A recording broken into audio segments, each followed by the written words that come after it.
Décidément, 2022 est l'année du raffermissement des relations du Maroc avec ses partenaires européens. L'Espagne a changé sa position de neutralité sur le dossier du Sahara, mais bien avant cela, fin 2021, après plusieurs mois de crise diplomatique, l'Allemagne a repris ses relations avec le Maroc. Le président allemand avait, souvenez-vous, pris sa plume pour écrire au roi Mohamed VI une lettre où il affirmait sa volonté de sceller un nouveau partenariat et où il soutenait le plan d'autonomie proposé par le Maroc. 3 mois plus tard, comment ce partenariat maroco-allemand reprend ?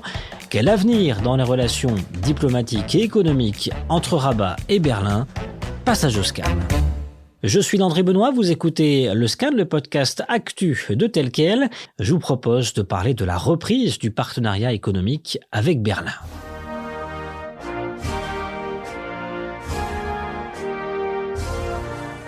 Souvenez-vous, il y a un an, au printemps 2021, Nasser Bourita, le chef de la diplomatie, mettait fin à toute coopération des ministères avec l'ambassade d'Allemagne et les organismes allemands. Une décision historique du jamais vu.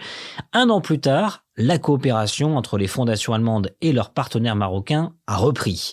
Sur la pointe des pieds, écrit mon confrère Ibrahima Bayo Junior dans son article intitulé Maroc-Allemagne après la brouille, la discrète reprise des agences de coopération, un article disponible sur telquel.ma. Alors, à quoi ressemble cette reprise ? Quel avenir politique, économique avec Berlin ? C'est ce que nous allons voir dans ce podcast avec lui dans un instant. Mais d'abord, rappel des faits concernant la brouille entre le Maroc et l'Allemagne et passage en revue des signes positifs entre les deux pays. Cette brouille, désormais enterrée, était due, souvenez-vous, à plusieurs facteurs. Le premier, des déclarations de l'ambassadeur de l'Allemagne au Maroc en janvier 2021, quelques jours après la reconnaissance américaine. Le diplomate déclarait ne pas considérer l'autonomie comme la seule solution au conflit du Sahara. Dans le même temps, Berlin demandait au Conseil de sécurité de l'ONU de se réunir après la décision historique de Donald Trump, deux faits qui s'ajoutaient à deux autres commis en 2020, une exclusion du Maroc de la conférence de Berlin sur la Libye en janvier 2020 et un rapport d'un influent institut allemand des affaires internationales qui appelait sans équivoque l'Union européenne à freiner l'hégémonie du Maroc en Afrique. Nous en parlions dans un précédent scan intitulé Rabat et Berlin vers des retrouvailles, point d'interrogation, un scan datant de décembre 2021.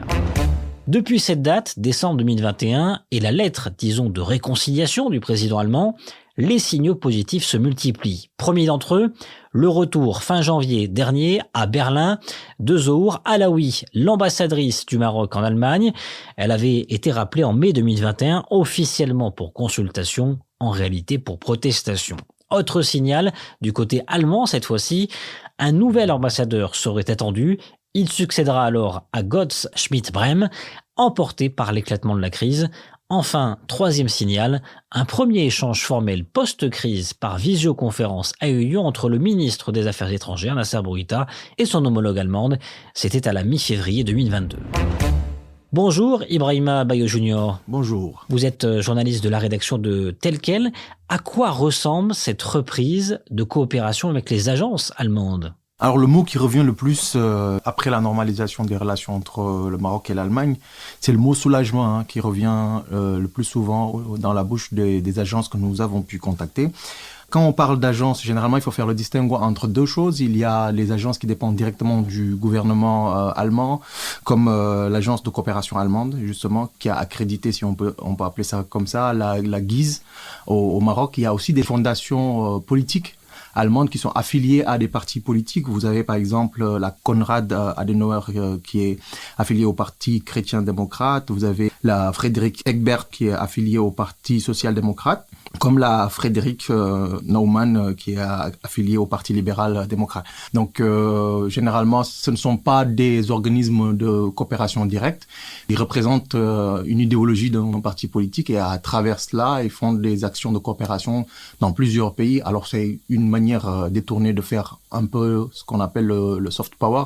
En ayant plus de souplesse, elles peuvent faire des actions plus directes sans pour autant se concerter et sans pour autant empiéter l'un sur le domaine de l'autre dans le pays. Alors ces agences, elles ont été impactées par cette crise diplomatique entre les deux pays. Vous dites dans votre article notamment que la GIZ, la GIZ, a perdu 40% de ses effectifs durant ces derniers mois? Alors, c'est la première et la principale victime collatérale de cette crise diplomatique entre les deux pays. La Guise qui collabore beaucoup avec le ministère de la Transition énergétique. Vous savez que au niveau du ministère de Madame Ben Ali, ils coopèrent sur l'hydrogène vert, sur les énergies renouvelables, sur la politique climatique entre les deux pays. Donc, à ce titre, ils avaient à leur disposition des bureaux pour que la coopération soit plus fluide. Ils avaient des bureaux au niveau de ce ministère-là. Eh bien, au déclenchement de la crise, ils ont dû les déserter et puis ils ont dû raboter, comme on a dit dans l'article, plusieurs de leurs effectifs. Et les projets ont été mis en stand-by. Là, on assiste à une reprise de projets du côté de la GIZ? Alors, le directeur général de la GIZ, il est en préparation pour un retour au Maroc. Puisque la crise est passée par là, c'est un peu une façon de dire un message au Maroc pour dire que la GIZ est en train de revoir sa copie et qu'elle va revenir peut-être en force avec beaucoup plus de projets et une coopération beaucoup plus poussée, non sans faire attention à ce qui a déclenché justement cette crise-là. Quand vous l'avez eu au téléphone, et vous paraissez enthousiaste, il a bon espoir qu'il y ait une véritable reprise qui s'installe? Alors, nous avons contacté plusieurs agences. Il y en a celles qu'on cite et il y en a celles qui ont confirmé une reprise progressive de la coopération avec le Maroc. Et justement, ces agences-là sont autant soulagées qu'elles attendent beaucoup aussi de la coopération avec le Maroc, justement. La reprise des agences de coopération allemandes est donc activée. Mais côté économie, à quoi s'attendre et quel bilan 2021?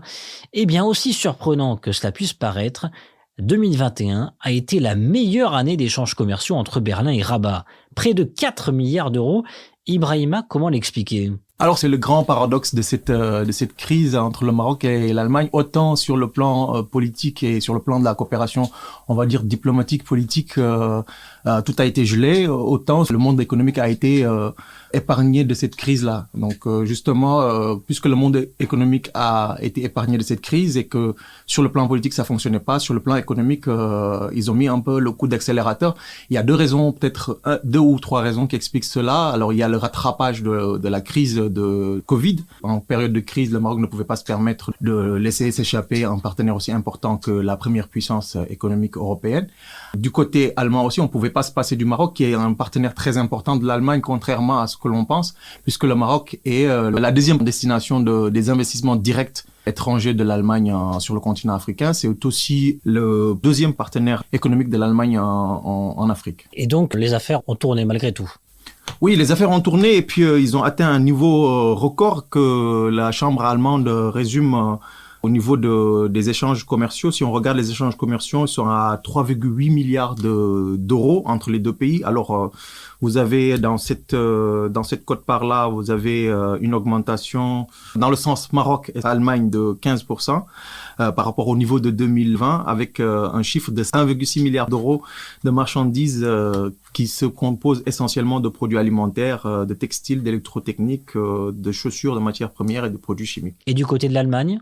Vous avez 2,2 milliards d'euros de marchandises que l'Allemagne convoie vers le Maroc. Alors, c'est une augmentation un peu moindre de 13% par rapport au niveau de 2020. Et les marchandises concernent, on l'aura compris, le secteur automobile, les pièces détachées, les produits chimiques, les machines et les produits alimentaires. Des agences allemandes qui reprennent leur activité, un bond historique des échanges commerciaux en 2021. Finalement, cette crise a été un bonus, Ibrahima Payo Junior? Les deux pays sont ressortis renforcés de leurs relations politico-diplomatiques. Le Maroc a pu jauger la fiabilité d'un partenaire aussi important que l'Allemagne et l'Allemagne a pu revoir sa position et savoir quelle ligne il ne faut pas franchir avec un partenaire qui compte dans ses investissements et dans son approche économique. Alors, sur le plan économique aussi, si vous regardez bien, les acteurs économiques disent une chose aujourd'hui qui est claire, que c'est qu'on ne peut plus faire de l'économie entre le Maroc et l'Allemagne sans faire de la diplomatie. Donc, les acteurs économiques sont engagés sur le volet politique aussi pour essayer de faire une sorte de convergence et le président de la Chambre allemande de commerce le résume très bien dans l'article. Et on a un nouveau chancelier en Allemagne, on a un nouveau gouvernement, donc finalement cette réconciliation elle tombe à pic.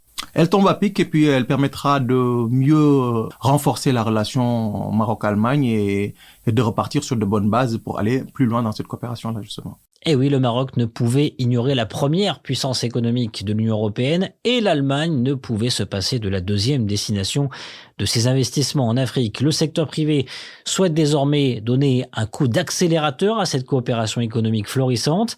Rabat et Berlin pourraient très prochainement se mettre d'accord sur des sujets fondamentaux comme les infrastructures et l'hydrogène propre en termes de coopération. Le Scan, le podcast d'actualité, c'est fini pour aujourd'hui. Réalisation Adam Al-Arshawi. N'hésitez pas à vous abonner sur le site telquel.ma et à nous retrouver chaque jour du lundi au vendredi sur toutes les applications de plateformes de podcast et de streaming.